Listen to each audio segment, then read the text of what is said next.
Ano yan?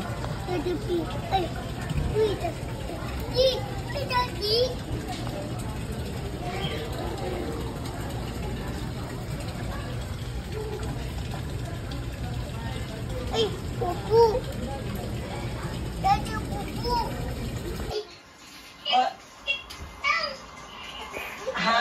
What? Daddy! Daddy! Kumain eh. Baka tabi niya, di kita binibigyan ko ito niya. Oh. Hipan mo, ante. Naipan mo na lang po. Mainit pa po. Gusto niyo. Nakangangaw.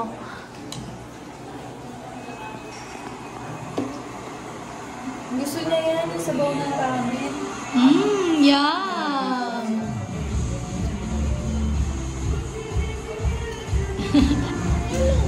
Yummy!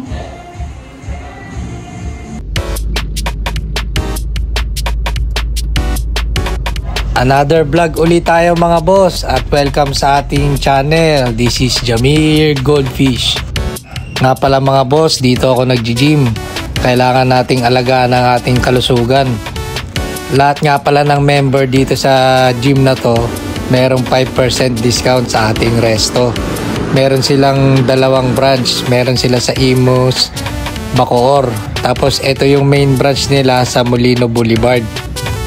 Yan, warm up muna tayo sa shoulder. Hindi lang puro goldfish ang ginugroom. Kailangan ginugroom din natin ang ating sarili. Almost 6 months na pala tayo nag-gym dito mga bossing. Mapapansin niyo yung mga unang vlog ko dati. Ang taba ko nun. Kaya nag-decide na ako na pumalik uli sa pag-workout para maging fit tayo. Maganda dito sa gym nila. Laging malinis. Tapos libre yung kape nila. Only. Nagbibigay din sila ng promo monthly. Follow nyo yung page nila, ATL Bacoor. Minsan nagpapapromo sila ng free membership. Tapos pag nag-invite ka ng dalawang friends mo na nagpa-member, magiging libre na yung 1 month mo sa kanila.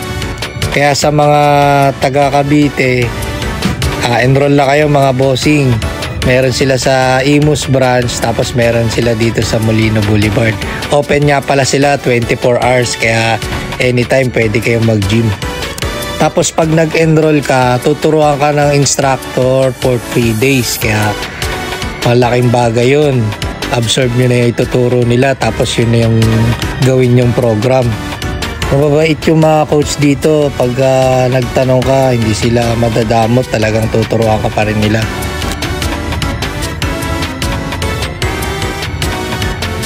Nagkakawin na. Talagang hikarilayon, effective pampabukol.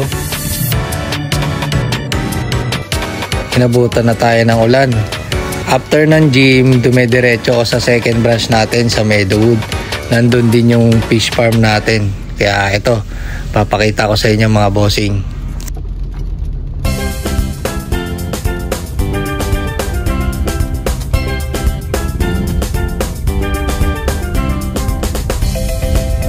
May nag-comment nung last vlog natin na ipakita ko naman daw yung monster fish natin. Ito, ayan si Aped. Siya nagpapakain dun sa monster fish natin. Ito yung mga bago nating setup. Ayan, pinatay niya na yung palaka. Ayan yung ipapakain natin sa alligator gar natin. Ayan, bibiyakin niya na.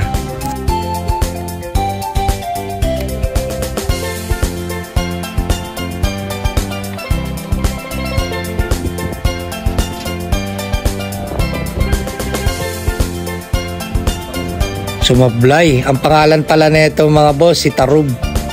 Ang bilis nito lumaki, tsaka aggressive tong gar na to, kaya hiniwalay namin sa mga monster fish namin. Yung dalawang high pin hammerhead, pinatay niya eh.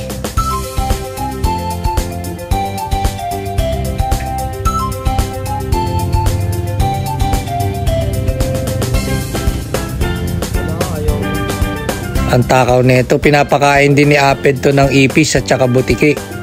Sa susunod, papakita ko sa inyo pagka nakahuli siya ng butiki at saka ipis. Siguro yung tarantula, try kaya natin kung kakainin niya rin.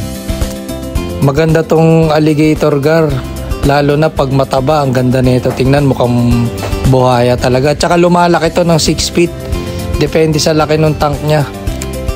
Yun o, na-set up na yung grooming tank natin. Ayan, 100 gallon natin. Meron na rin oversump. Tapos ito yung 90 gallon natin. Ayan, mag-groom tayo dyan. Maganda yung setup dyan kasi sapul na sapul yung araw. Kita nyo naman tong grooming tank nila Wolverine. Talagang green na dahil mula umaga hanggang hapon sapul lang araw to eh.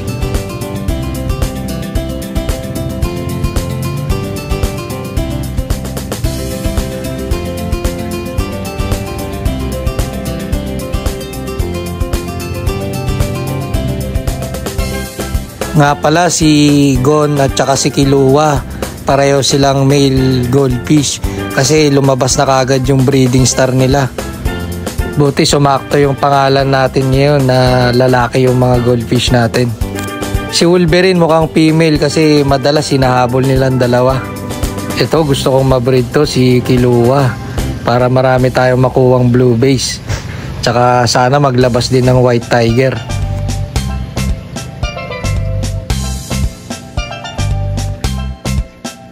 Ang nagustuhan ko dito kay Kilua at saka kay Gon, mukha silang female, yung body nila talagang bilog na bilog. Mostly kasi pagka lalaki maliit sila at saka hindi ganun kabilog eh.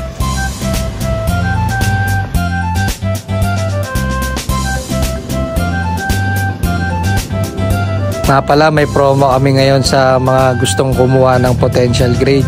1K na lang namin i-out basta subscriber ng ating channel. Kaya PM nyo lang ako, bossing, sa FB Messenger sa mga gusto pa mag-avail para ipakita ko sa inyo yung mga available natin na potential grade.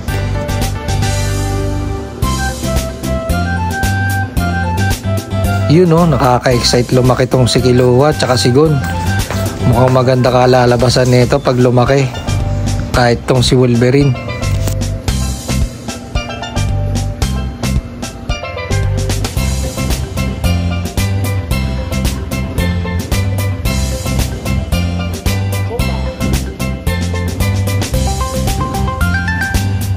Shoutout kay Sir Paulo Nepomuceno. Ito na yung request mo na monster fish tank. Ito nga palang monster tank namin, nasa 280 gallon to. Tapos yung undersump niya 100 gallon.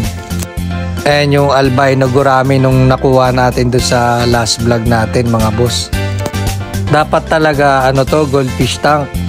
Kaso namatay yung breeder natin, si Chichi at saka si King. Kaya medyo nawalan ng gana kami nung that time. Kaya naisipan muna namin mag monster fish, pero wala, hindi talaga mapigilan, bumalik kami sa goldfish. Ang ganda sana dito mag-display ng mga goldfish, kaso sobrang lalim, ang hirap linisin yan pag nag-lay yung mga goldfish dyan.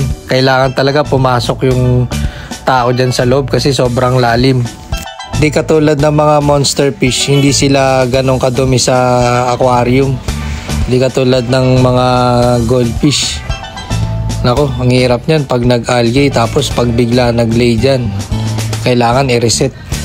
Tips ko din, mga boss, pag meron nag-lay sa inyo na goldfish, kakainin nyo ng mga goldfish nyo. High protein din naman yun. Pero pagka hindi naubos yun, kailangan nyo talagang i-reset. Kasi pag hindi nyo tinanggal yung mga itlog doon, magkukos ng fungus yun sa tank, magkakasakit yung mga isda nyo. Ito nga pala yung mga available natin na material grade. Ina-outla lang namin yan for 250 each, mga boss. Kaya PM lang kayo sa akin sa mga gusto mag-avail.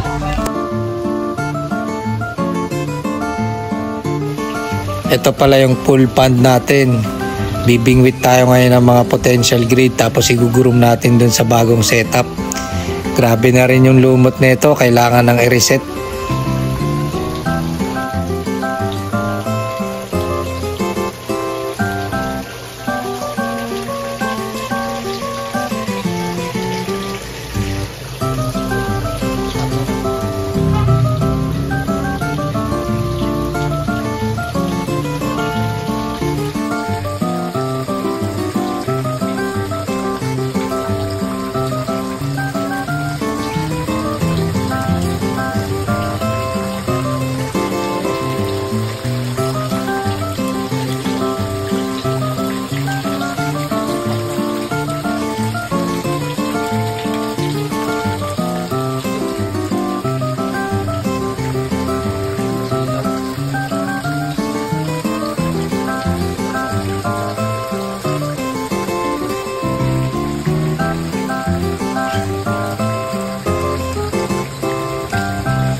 Ito yung mga nabingwit natin mga bossing.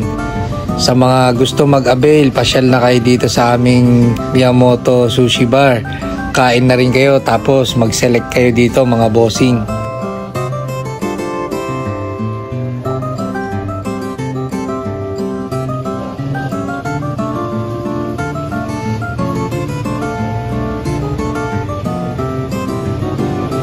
Maganda yung pwesto ng tank dito, sapul ng araw.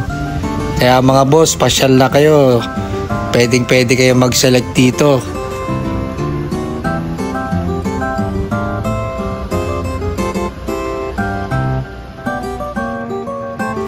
Redhead tapos kirin yung katawan,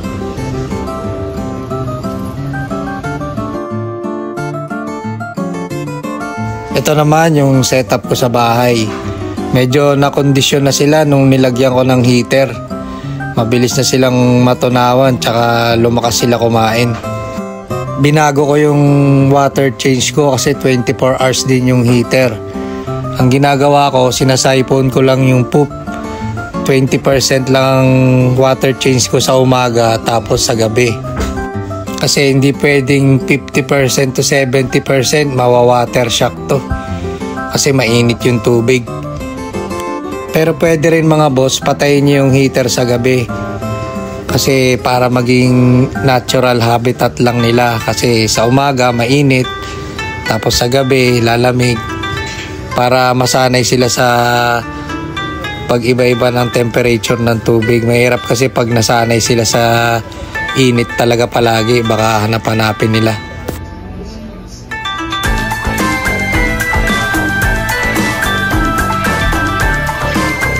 Hello, Boss Jamir. Thank you very much. Thank you. Dalaw kayo dito mga boss. Salamat kay Bossing. Talagang pinasyalan tayo sa resto para kunin yung napanalunan sa raffle. Maraming salamat sa suporta mga Bossing. Ang susunod nating content about sa feeds natin sa ating mga goldfish. Kaya comment lang kayo mga bossing sa mga may request na content. Maraming salamat po sa suporta. Nga pala mga bossing, meron na pala tayong ads kaya wag nyo pong i-skip. Malaking tulong yan sa ating channel dahil meron na rin po tayong earnings. Kaya pagka nakuha ko po yung payout ko, magpaparapol po ko uli. Maraming salamat po sa suporta.